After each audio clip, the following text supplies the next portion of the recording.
And so now we're on to what are called verb stems in this path through Biblical Hebrew for the novice. So by this point in our pilgrimage, we've already looked at verb tenses. There are two basic ones, perfect, imperfect, and some variations like the converted imperfect and so forth. There's another dimension that is very unique to Hebrew verbs, and that is this idea of stems. And so let's talk a little bit about stems. So what these stems do is they modify the way that the action of the verb plays out. So you may have to kill, but you can cause to kill, or you can put into a killed state, or you can be killed. These are variations on the meaning, and the Hebrew stems are what modifies this meaning. Now, you should also allow for the possibility that the meaning of a verb in a Hebrew stem is a dictionary issue, because language does what language does. We have these people, who like to categorize and classify, and well, this is what it means, and here's what's going on here. But in reality, people talk, and we talk, and we talk, and we talk, and we talk. And there ain't nothing our teachers can do about it when language takes a different turn. That's language. There's no person behind the curtain who is setting the rules for what language does. It evolves, it changes, and we are the ones that collectively tell it what to do. And so sometimes what a word means in a stem, you just have to look it up because it can have diverged so far. We've already talked about the root fallacy, the idea that there's always a common meaning to every time this word appears, or the historical fallacy, the etymological fallacy. If you add up what the parts mean to the word, this is what it means. Pish posh. It doesn't. Language does what language does. And so you may have to just look up in the dictionary what a particular word means in a particular stem. Okay, I'm off my soapbox for a second at least. So the base stem is called the call stem or the light stem. This is the old language. Although I don't really like call, call, Pu'al, and so forth. That old language is actually not very, well, it's a little helpful, but it's not entirely helpful because the medieval people who came up with the paradigm verb picked a bad verb. Bad medievals. And so I prefer the letter nomenclature. For example, I prefer to call this the G stem. Now, it does come from German, Grundstamm.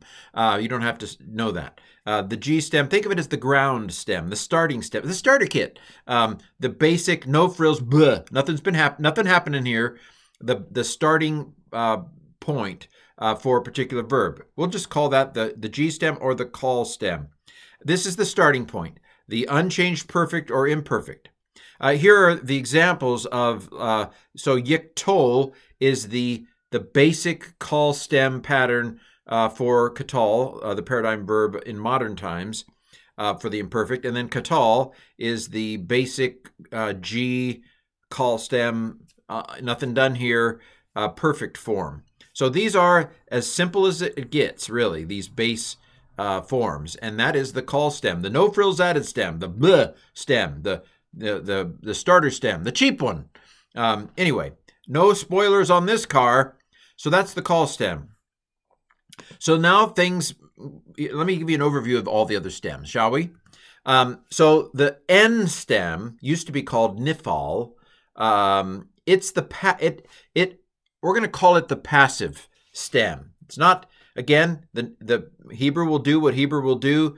Look it up in the dictionary to find out exactly how this specific word is used in the N stem. N stands for nun, because one of the things that this verb does in the perfect is it puts a nun on the front. It puts an N on the front. And so we'll call it the N stem. Why not? Because it puts an N on the front. And so Niph'al would be a basic. By the way, if you think of Niph'al, Niph'al, these names actually give you a hint as to what the verbs are. So Niph'al, the name of this stem in old times, has a hirik and it has a patak. And so, knowing the name of the stem, Niph'al, helps you know the verb, the starter verb pattern, because the vowels go, crazy.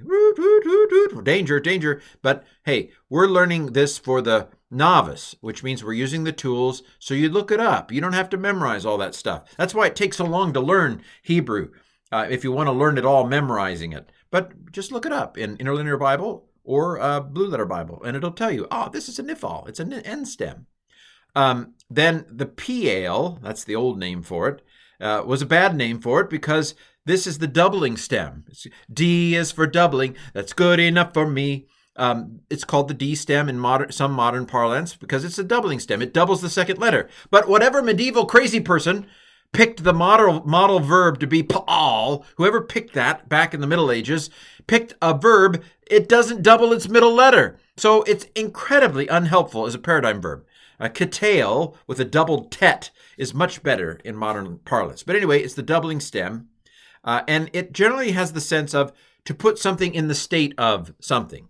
So in the old days, and back when they didn't understand as much about grammar, they used to say that it intensified the verb. Break becomes shatter. But I think probably a more accurate sense of what's going on here, and I didn't come up with this because I'm not smart enough. The smart people came up with the idea that this is, they use the word factative. What they mean is it puts it in the state of something. So when you break something, when you put something into a broken state, you've shattered it. So it's not so much intensive as in putting it into a broken state.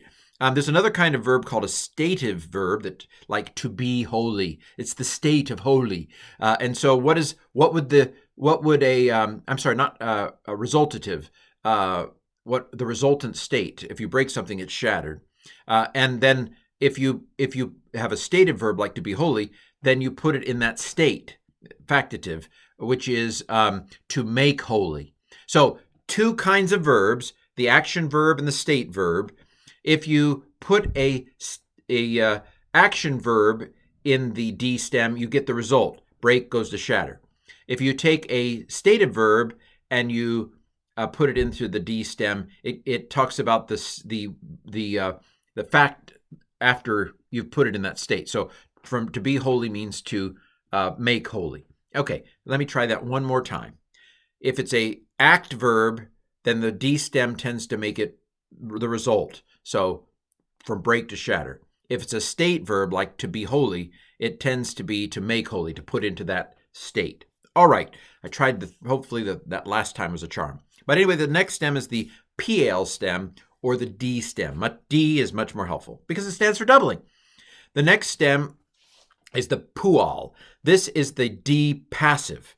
And so it simply takes, to be made holy would be the way you would do a state verb, or to be shattered. It's the passive of the D. Again, Pu'al is the old name for it. It's not a real common stem, but Pu'al is unhelpful. Mr. Medieval person, it's unhelpful because you can't double an ion. Ions don't do doubling. It's not in their contract. It's a guttural. Anyway, so we've got the G stem, the N stem, the D stem, the DP or D passive stem. What's next, Ken? I know you want to know more. Well, how about the Hithpa'el or HTD stem? You notice that there's a D theme going here. These three are related to each other. So this is the doubling stem. That's the start for the doublings, for the factatives and resultatives. And then if you make it passive, it's the DP or Pu'al. And then if you put an HT on the front of the D, HTD, hith, if you put a hit, I'm going to put a hit out on this D. It makes it reflexive, the reflexive of D, of the D stem. Now, again, look it up because it may have a special meaning in the Hithpa'el or HTD. HTD, it's just easier to say HTD, isn't it? Let's adopt this language and do away with the Hithpa'el, Pu'al, Pu'al, Niph'al for once and for all. Get rid of it. But the Hithpa'el does give you some sense of the vowels. So it has a hirik in the hit. It has a, I think it's a patak after the first letter. And then again, I can't show you the doubling of it because ions don't do doubling. And then an asere at the end. So knowing that old name does help you just a little bit, not entirely, to know the pattern. Okay, so we've got the G stem is the bl, the Niph'al is the passive, puts an N on the front. The D stem doubles the second letter. DP doubles the second letter and has a oo at the front. U class vowels, O and U class vowels after the first consonant tend to indicate passive.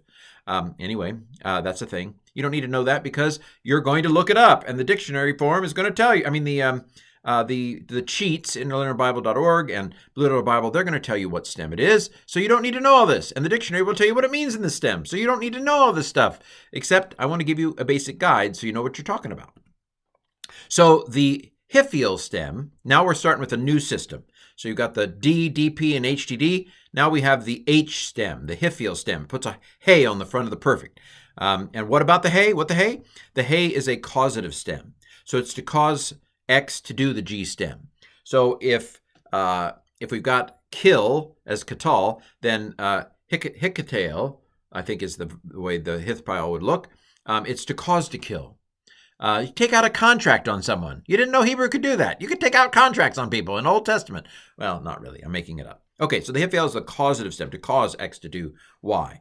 And then, so there is a HP, or H passive as well. The Hoph'al. Notice that the passives have U and O, U's and O's, passive after the first. There's actually a GP, a call passive, but it only appears in the participle. But guess what kind of a vowel it has after the first letter? Ooh, that's right. It's a U or O, tells you passive. You don't need to know these things because this course isn't on it. Is there a reflexive of the H? Well, there might have been at one point.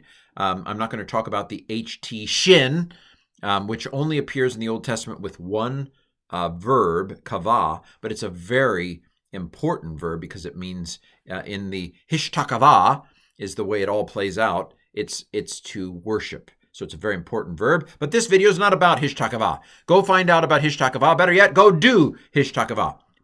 So let me go through the stems one more time before we end this very painful video on the Hebrew verb stems. So again, the Niph'al or N stem, it puts an N on the front. See, it puts a nun on the front. Niktal. So here we have the passive. If you take the G and make it passive, that's the N stem. Here's how the imperfect looks. You don't have to know how it looks because, we're looking it up. But you see this doubling here? It's looking at us with one eye. It's a cyclops koph.